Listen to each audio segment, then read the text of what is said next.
14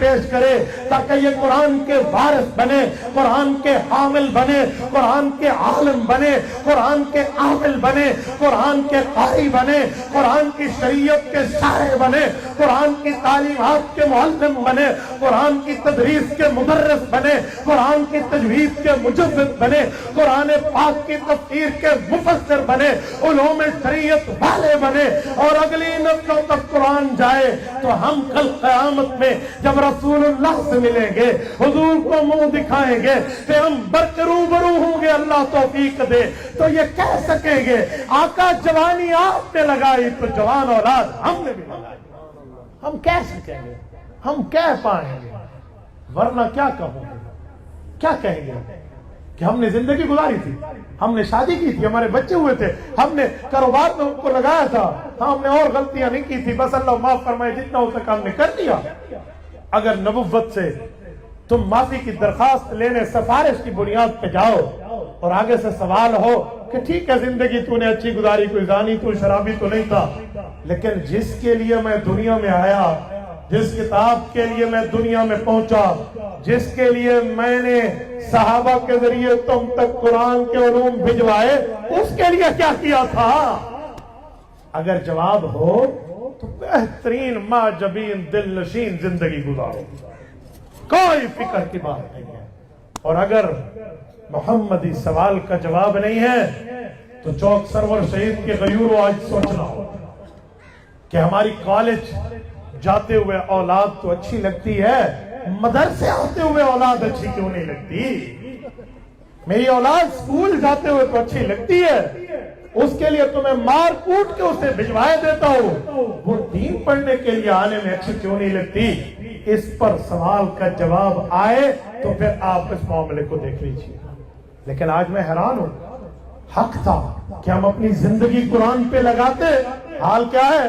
جب کسی کو کہا جائے اپنی اولاد کو عالم بناؤ، حافظ بناؤ، تو آگے سے کوئی عجیب سے عجیب بات کہتا ہے، عجیب ہم اپنے بچوں کو دہشت گرد نہیں بنائیں گے۔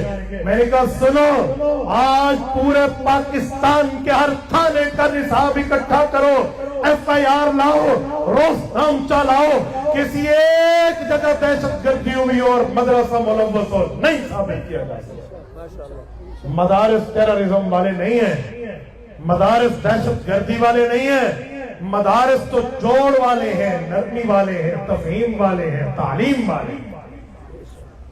ہاں میں نے تو کبھی نہیں دیکھا کہ مدرسہ ہو اور اس میں تھانہ موجود ہو، میں نے نہیں دیکھا، آپ نے دیکھا تو مجھے بتا دیں۔ لیکن میں نے ایسی یونیورسٹیز بھی پڑھا بھی ہوں اور ایسی یونیورسٹیز سے فاضل بھی ہوں، اور میرے پاس یونیورسٹیز کی سرٹیفکیٹ بھی ہے جہاں مستقل یونیورسٹی میں تھانہ موجود ہوتا ہے، اور اس تھانے کا نام ہوتا ہے یونیورسٹی تھانہ۔ اب لیجئے، نہ ہو دا گزدہ میدان آپ میرا گریبان پکڑے گا، کوئی لائے، لیکن جتنی دہشت گردی کے معاملات ہیں اس میں نے علماء کو تو نہیں دیکھا، اس میں نے مدرسے کو تو نہیں دیکھا، بلکہ یہ لوگ تو انتہائی پرامن ہیں، مدرسے والے تو انتہائی پرامن، اور تم ظلم کرتے ہو وہ پھر بھی پرامن ہے، اور مولوی مسجد میں بیٹھے پھر بھی پرامن ہے، روڈ پہ آ جائے پھر بھی پرامن ہے۔ اگر آپ کو اور کچھ نہ ملے نا، میں آپ کو دو باتیں سناتا ہوں۔ رائمنڈ کا سب سے بڑا اجتماع ہوتا ہے تبلیغ کا، وہ پہلے صفائی بھی خود کرتے ہیں، پھر اجتماع بھی خود کرتے ہیں، بعد میں جھاڑو بھی وہاں خود لگاتے ہیں، اور ایسے اس دھرتی پہ سب سے بڑا اجتماع جو کیا ہے وہ جمعیت علماء اسلام نے آزادی مارچ میں کیا ہے۔ انہوں نے روڈ کی صفائی بھی خود کی، اور جب آزادی مارچ ہو گیا تو میرے انصار الاسلام کے جوانوں نے جھاڑو بھی خود لگایا۔ ہمارے علماء کے ہاں تو یہ چیز نہیں ہے۔ 1500 کلومیٹر قائد ملت اسلامیہ نے بائی روڈ سفر کیا ہے، کراچی سے شاہراہ کشمیر اسلام آباد سری نگر ہائی وے تک۔ اس 1500 کلومیٹر میں کوئی ایسا ٹول پلازا نہیں ہے جس کا ٹیکس ادا نہ کیا گیا، کوئی ایسی چوکی نہیں ہے جس کے معاملات کو پورا نہ کیا گیا، نہ کسی دکان کے گملے کو توڑا گیا، نہ کسی دکان کے شیشے کو توڑا گیا، نہ کوئی میٹرو کو بند کیا گیا، نہ کسی جگہ ایمبولینسز کا راستہ روکا گیا۔ انتہائی پرامن، اس سے پتہ چلا مولوی اندر بیٹھے پھر بھی پرامن، باہر آئے پھر بھی پرامن. آپ کہتے ہیں مولوی لڑائی والا ہے.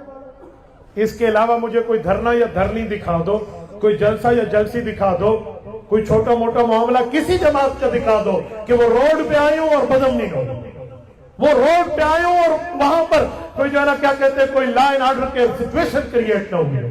لیکن نہیں، سب کچھ معاملات امن ہے. ہاں، کالج یونیورسٹی کے فضلاء کو میں نے دیکھا ہے کہ وہ اپنی سرٹیفکیٹ اٹھا کے سینے سے لگا کے کہتے ہیں ہم خودکشیاں کر رہے ہیں، ہماری نوکری نہیں مل رہی. میں نے نہیں دیکھا آج تک کوئی حافظ حفظ کی سرٹیفکیٹ سینے سے لگا کے، کوئی عالم علم کی سرٹیفکیٹ سینے سے لگا کے کہے اجی میں خودکشی کر رہا ہوں، مجھے تدریس نہیں مل رہی. ہاں، روٹی میری پوری نہیں ہے، ہم نے تو نہیں دیکھا. اور ہاں، میں نے دیکھا ہے اپنے پیری میڈیکل اسٹاف کے دوستوں کو، اپنے ڈاکٹرز بھائیوں کو، انجینئر ساتھیوں کو، کالج والوں کو، یونیورسٹی والوں کو جو باقاعدہ اسٹرائک کرتے ہیں ہماری تنخواہیں بڑھاؤ ورنہ اسٹرائک ہے. لیکن میں نے نہیں دیکھا کہ عالم دین کا جی میں ہڑتال کر رہا ہوں، عصر کی نماز نہیں پڑھاؤں گا ورنہ میری تنخواہ بڑھا دو. یہاں تو پرامن ہے. تو کیا الزام ہے ان کا؟ تو صرف یہی الزام کے بل بوتے پہ آپ کہیں گے کہ ہم اپنی اولاد کو دین نہیں پڑھائیں گے، کیوں مولوی دہشت گرد ہے؟ ایسا کچھ معاملہ بھی نہیں. مولوی جیسا پرامن آپ کو نہیں ملے گا. اور 75 سال سے مدارس کے ساتھ زیادتی تھی کہ مدارس والے کہتے تھے کہ لارڈ می کالج کا نظام کو ہٹا کر کالج یونیورسٹی اور مدرسے کا نظام ایک کریں.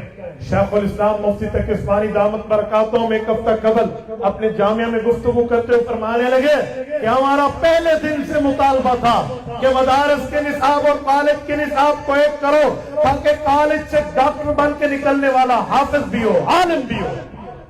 اور یہی بات قائد اعظم سے علامہ عثمانی نے کہی تھی، پر قائد اعظم 1948 میں، علامہ 1949 میں فوت ہو گئے. پھر ہم سفید انگریز کی غلامی سے نکل کے کالے انگریز کی غلامی میں آ گئے. 75 سال سے ہمارے ساتھ ظلم تھا، اور ابھی اللہ نے موقع دیا کہ ساری اپوزیشن اور ساری حکومت مولانا کے گھر پہنچی اور یہ آ کر منتیں کی کہ یہ 56 چیزیں ہماری مان لیں، ہمارا ساتھ دیں. مولانا الحمدللہ شناور آدمی ہے، آنکھیں رکھتا ہے، علم رکھتا ہے، بصیرت رکھتا ہے، اور پاکستان کی اس جماعت کا قائد ہے جس پر ایک ٹیڈی کی کرپشن ثابت نہیں ہے. جلسوں میں تو یوں بازو چڑھا کے بولنے والے ایک اپنی انگلی کے پورے جتنے بھی کرپشن ہمارے اوپر ثابت نہیں کر سکے. اس جماعت کا قائد ہے. انہوں نے کہا جی یہ 36 چیزیں چھوڑو، یہ کالے سانپ کا زہر ہے، یہ ہوگا ہم ساتھ دیں گے. انہیں 36 چھوڑوا دی، بالکل پیچھے آ گئے اور انہوں نے کہا جی 5 چیزیں ہماری بھی رکھیں. یہ موقع تھا جب اربوں روپے کمائے جا سکتے تھے، لیکن سلام ہے اس شخص کو جس نے پیسے پر بات نہیں کی، ضمیر پر بات کی. پیسے پر بات نہیں کی، اصول پر بات کی. کہا جی پہلی بات یہ ہے کہ ملک کے اندر میرے بابا سے وعدہ کیا تھا ذوالفقار علی بھٹو نے 1973 میں کہ 10 سال دے دیں مفتی محمود صاحب، سود ختم کر دیں گے 1983 میں. کہا 1983 آیا، نہ وہی حال تھا، نہ وہی سال تھا، نہ وہی سیاستدان تھا. تم آج تک ہمارے اوپر سودی نظام رکھ کے بیٹھے ہو، سود ختم کرنا ہوگا. اور مولانا نے تو اسی وقت کہا جی آج ختم کرنا ہوگا. پھر کسی نے 10 سال کی بات کی، انہوں نے کہا مومن 2 سوراخ سے، 1 سوراخ سے 2 دفعہ نہیں ڈسا جاتا. کہا جی 5 سال. کہا جی نہیں. مولانا نے کہا میں 1 سال سے زائد نہیں دیتا، اسی سال ختم. آخر بینکوں والوں نے ہاتھ پاؤں کے انگوٹھے لگا کے دیے کہ جی ہم نے قرضے دیے واپس لینے دے، 2 سال کے اندر اندر کریں گے. اور مبارکباد کے مستحق اور پاکستان کے غیوروں، میرے صوبہ سرحد اور ہمارے پڑوسی صوبہ بلوچستان میں جو اسلامک بینک تھے مولانا 2 سودی بینکوں نے اپنے سود کو چھوڑ دیا ہے. پورا یو بی ایل بلوچستان اور صوبہ سرحد میں اسلامک برانچز بن چکے ہیں. آج آپ دیکھ لیں یو بی ایل کا، اس کا لوگو بدل دیا، اس کا نام امین برانچ ہو گیا.